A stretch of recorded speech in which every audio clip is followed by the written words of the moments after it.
гармшавии иқлим ва оқибатҳои ногувори он, обшавии пиряхҳо ва офатҳои табиӣ аз масоили нигаронкунандаи на танҳо Тоҷикистон, балки ҷомеаи ҷаҳонӣ гардидааст. Солҳои охир инсоният дар кураи замин мубталои ҳодисоти гуногуни табиӣ аз қабили сел, фаромадани тарма, обшавии пиряхҳо, обхезӣ, ярч, заминларза мешавад, ки ҷони садҳо ҳазор нафар зери хатар ва аз байн рафтани онҳо мегардад. бино ба таҳлилҳо, гармшавӣ аз меъёр зиёди ҳарорати ҳаво, ки бахусус дар минтақаи Осиё бештар ба мушоҳида мерасад, сабаби асосии нобудшавии пиряхҳо гардидааст. Тоҷикистон кишвари кӯҳсор аст, ки 93% ҳудуди онро кӯҳҳо ташкил медиҳанд ва аз кишвари осебпазир ба шумор меравад. бино ба таҳлилҳо, дар Тоҷикистон беш аз 10 000 пирях вуҷуд дорад, ки 60% захираҳои обии минтақа дар қаламрави Тоҷикистон доман паҳн мекунад. 10 солаи охир гармшавии иқлим ҳудуди беш аз 100 000 пиряхро аз байн бурдааст. тибқи таҳлилҳо, обшавӣ бо суръати пиряхҳо метавонад ба оқибатҳои манфӣ оварда расонад. бо дар назардошти ҳамаи ин омилҳо, сарвари давлати тоҷикон, президенти ҷумҳурии Тоҷикистон, пешвои миллат муҳтарам Эмомалӣ Раҳмон, ки дар ҳалли мушкилоти ҷомеаи ҷаҳонӣ ташаббуси ҷаҳонӣ нишон медиҳанд, барои қабули қатънома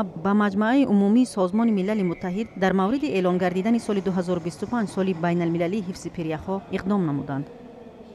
дар натиҷаи корҳои мутахассисони маркази омӯзиши пиряхҳо муайян карда шуд, ки тамоми пиряхҳои Тоҷикистон дар зери таъсири гармшавии глобалӣ осебпазир мебошанд ва пиряхҳои қисмати Помери Шарқӣ бошад нисбатан устувортар ва пиряхҳои қисмати Дарёи Зарафшон бошад осебпазиртар ба назар мерасанд. Чаро мо муайян кардем, ки дар давоми 40 соли охир аз забонаи пиряхи Зарафшон, ки дар болооби Дарёи Зарафшон ҷойгир мебошад, зиёда аз 1700 метри мураббаъ қисмати масоҳати хешро аз даст додааст.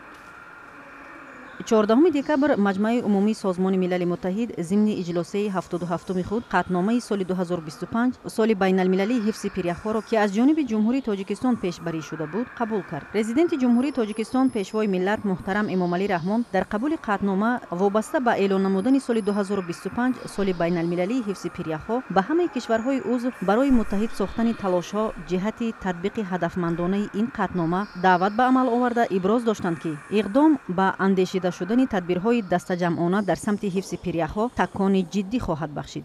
хизмати Тоҷикистон ва иқдоми Тоҷикистон дар он аст, ки ҳамаи олимон, сиёсатмадорон онҳо дар ҳам меоянд ва маълумотҳои дақиқ пайдо бошанд.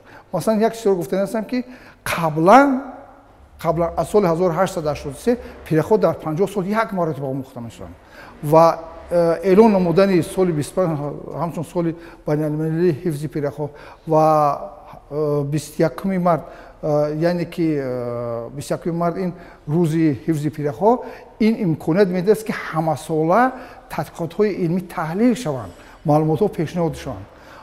як мисоли равшан гуфтани ҳастам, ки ҳангоме ки дар иқдоми соли сеюми байналмилалии қутбӣ пиряхҳои Арктикаро омӯхтанд, ҳама ки якбора 1.5 миллион масоҳати пиряхҳо кам шуданд. яъне ки мо фақат метавонем, ки чӣ ҳодиса рӯй дод ҳамонро муайян кунем. баъди иқдоми ҷаноби олӣ ин имконият медиҳад, ки ҳамасола мо маълумоти илмии худро дастрас кунем ва онро таҳлил кунем ва пешниҳод кунем. ҳамин тариқ пешвои миллат муҳтарам Эмомалӣ Раҳмон дар ҷаласаи сатҳи баланд пешниҳод карданд, ки соли 2025 соли байналмилалии ҳифзи пиряхҳо эълон карда шавад. санаи аниқи рӯзи ҷаҳонии ҳифзи пиряхҳо ҳам муқаррар карда шавад. тибқи қатънома, пешниҳодоти президенти ҷумҳурии Тоҷикистон аз тарафи кишварҳои узви Созмони Милали Муттаҳид дастгирӣ ёфтанд. аз ҷумла эълони 21 март рӯзи байналмилалии ҳифзи пиряхҳо, ки ҳамасола ба ҷомеаи ҷаҳонӣ аҳамияти ҳифзи экосистемаҳои осебпазир ба сифати манбаи асосии оби тозаро ёдовар мегардад. эълони соли 2025 ҳамчун соли байналмилалии ҳифзи пиряхҳо, ки яке аз ҳадафҳои он таҳияи асноди стратегӣ, таҳкими ҳамкориҳои самарабахши байналмилалӣ дар самти омӯзиш, мониторинг ва ҳифзи пиряхҳо арзёбӣ мегардад. инчунин tashabbusi дигар, таъсиси фонди байналмилалӣ дар Созмони Милали Муттаҳид барои мусоидат ба ҳифзи пиряхҳо ва баргузории конфронси байналмилалӣ оид ба ҳифзи пиряхҳо дар шаҳри Душанбе дар соли 2025. шаҳри Душанбе бо ҳама омодагиҳо дар заминаи ташаббусҳои навбатии президенти ҷумҳурии Тоҷикистон, пешвои миллат муҳтарам Эмомалӣ Раҳмон, оид ба масъалаи марбут ба обу иқлим ва бар асоси қатъномаи Созмони Милали Муттаҳид шоҳид ва мизбони асосии чорабинии сатҳи баланд аз 29 то 31 майи соли 2025 аввалин конфронси байналмилалӣ оид ба ҳифзи пиряхҳо мегардад.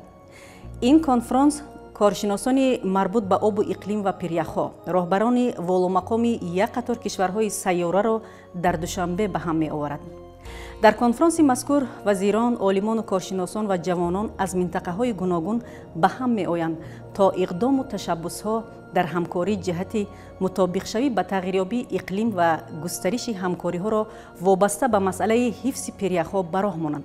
در عموم کنفرانس دوشنبه به بسیار مسئله‌های مربوط به آب و اقلیم، مشکلات تغییریابی اقلیم، گرمشوی از معیار زیاد که عاقبت‌های ناگوار آن انسانیت را در کره زمین به تشویش آورده است، روشنی می‌اندازد.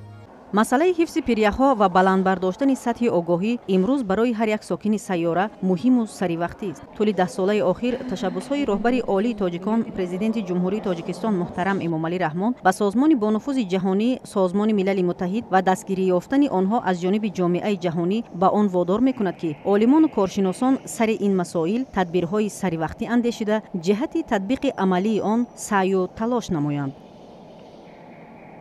تاجیکستان کشور است تشبسکار نه تنها در سطح منطقه آسیای مرکزی بلکه در سطح جهان است. محض تشبسکاری‌های پرزیدنت جمهوری تاجیکستان بود که بنیاد بین المللی حفظ پریخ‌ها سازمان یافت و بار نخست در تاریخ بشری کنفرانس بین المللی سطح بلند آید به حفظ پریخ‌ها با اشتراک راهبران دولت‌ها و سران حکومت‌ها، کارشناسان و دانشمندان سطح جهانی از 29 تا 31 می سال 2025 در شهر دوشنبه برگزار می‌گردد.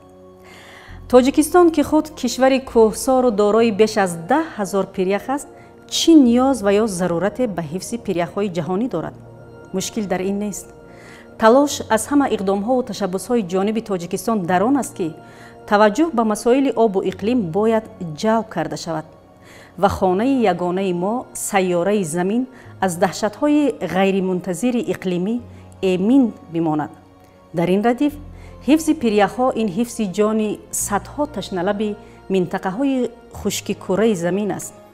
کسی را می‌باید که بهر حفظ جان اهالی سیاره اقدام و تلاش کند، زیرا بنی آدم اعضای یکدیگرند و چو عضوی را به درد آورد روزگار، دیگر عضوها را نماند قرار.